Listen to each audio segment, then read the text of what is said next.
Europe 1. Nico Saliagas, vous recevez ce matin le maire de Cannes et vice-président, porte-parole également de l'Association des maires de France, David Lisnard. Bonjour David Lisnard. Bonjour. Comme beaucoup de maires, vous êtes convié ce soir à l'Élysée à l'invitation d'Emmanuel Macron. Vous n'irez pas. Pourquoi ? Non, j'avais indiqué que je n'irais pas parce qu'il s'agit, je pense, d'une opération de communication qui... il aurait été tellement plus simple qu'on travaille en amont sur un agenda de négociation, sur un agenda de discussion. On est tous attachés au redressement du pays. Et puis que le président qui s'était engagé à venir l'année dernière vienne au Congrès. Personne ne l'obligeait à s'engager. Il a décidé de ne pas venir. On aurait pu imaginer que c'était pour une raison d'agenda. Or, il s'avère qu'il est disponible puisqu'il invite au dernier moment les maires à l'Élysée. Donc je n'ai pas envie, si vous voulez, d'être figurant. J'ai passé l'âge, je connais trop ça.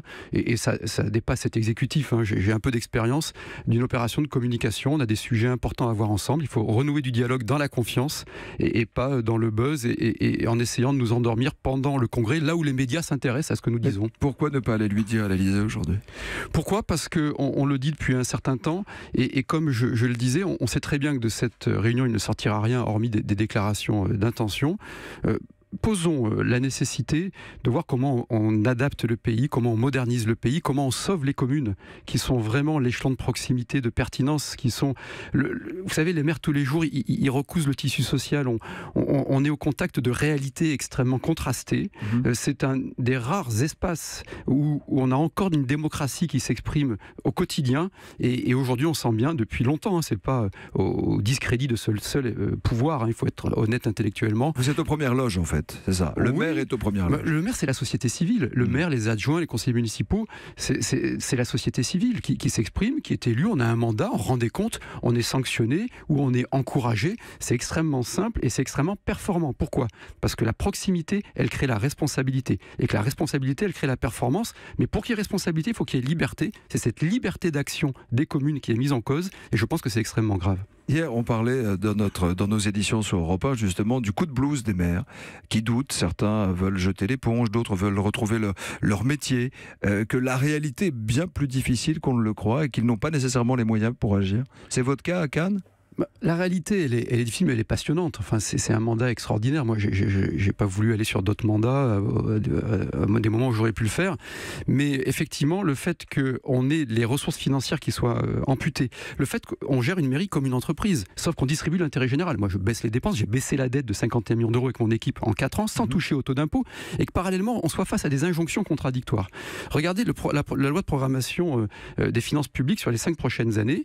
Les collectivités vont baisser l'endettement de 50 milliards d'euros, en sachant qu'elles n'empruntent que pour l'investissement, comme dans une entreprise. On ne peut pas emprunter pour du fonctionnement, alors que l'État, lui, emprunte pour son fonctionnement. Si nous on fait ça, c'est du pénal, comme une entreprise. Et bien, pendant que nous, on va baisser la dette de 50 milliards, c'est ce qu'on nous demande, on va le faire, l'État va augmenter la dette de l'État de 330 milliards. Alors, tout à l'heure, vous aurez le ministre des Comptes publics, pour qui j'ai du respect personnel, qui va vous dire qu'on ment, que c'est pas vrai, que l'enveloppe normée a augmenté de 80 millions, mais la réalité, elle est pas là. Et on le voit bien qu'on a des surprélèvements de l'État. On nous avait annoncé l'année dernière, le président de la République, au Congrès des maires, que 99% des communes, ce sont ces termes, verraient leurs recettes préservées en relation avec l'État. C'est faux. Les 2/3 des communes ont eu en 2018 une baisse de leur dotation. Et il y a bien d'autres phénomènes qu'on ne voit pas. David Lisnard, vous venez de publier un livre coécrit avec Jean-Michel Arnaud, le vice-président de Publicis Consultant. Ça s'appelle « Pour en finir avec l'incivisme ». L'incivisme, c'est la grande cause de votre mandat dans votre ville à Cannes. C'est quoi ? C'est la cohésion sociale qui est en jeu ? Oui, je crois que d'abord les incivilités coûtent cher au compte public. Regardez les dégradations de mobilier urbain, les réparations, le nettoiement, tout ce que cela implique.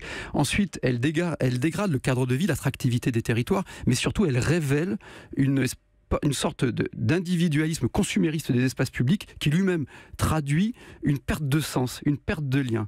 Et je pense qu'on est vraiment dans je le disais récemment, dans une crise majeure de la démocratie actuellement, parce qu'il y a un dialogue de sourds entre citoyens qui se comportent trop souvent en consommateurs, élites qui ne sont pas à l'écoute. Et donc et aujourd'hui, l'incivisme traduit un affaiblissement de notre société. Mais il y a des incivilités à Cannes. On tague à Cannes sur les murs de Cannes. pourquoi y aurait-il pas d'incivilité à Cannes? Qu'est-ce que traduit cette question en a priori? C'est juste qu'on a l'impression que la croisette est plus protégée, que d'abord la vitrine est... Alors Cannes, c'est pas seulement la croisette. Les incivilités touchent toutes les catégories de population. Il est rare de voir un jeune avec une casquette faire une crotte de chien sur Yorkshire. Oui, il est rare de voir une personne âgée taguer un mur. Cannes est une ville très contrastée. On a une forte jeunesse, on a aussi des moins de 20 ans très représentés, des plus de 60 ans. Donc on a toutes les formes d'incivilité, comme toutes les villes, comme le monde entier. Et la difficulté, c'est de recréer du lien, de recréer du sens. Il faut réprimer les incivilités, parce que ce sont des infractions. Je parle des incivilités infractionnelles, pas de l'impolitesse, des infractions. Mais il faut aussi recréer du sens, recréer du lien, recréer de l'ancrage. C'est pour ça que la commune, c'est important. La commune, c'est une communauté d'expérience, comme dirait le philosophe Pierre Manant. Vous citez les philosophes, vous citez Tocqueville aussi sur Twitter.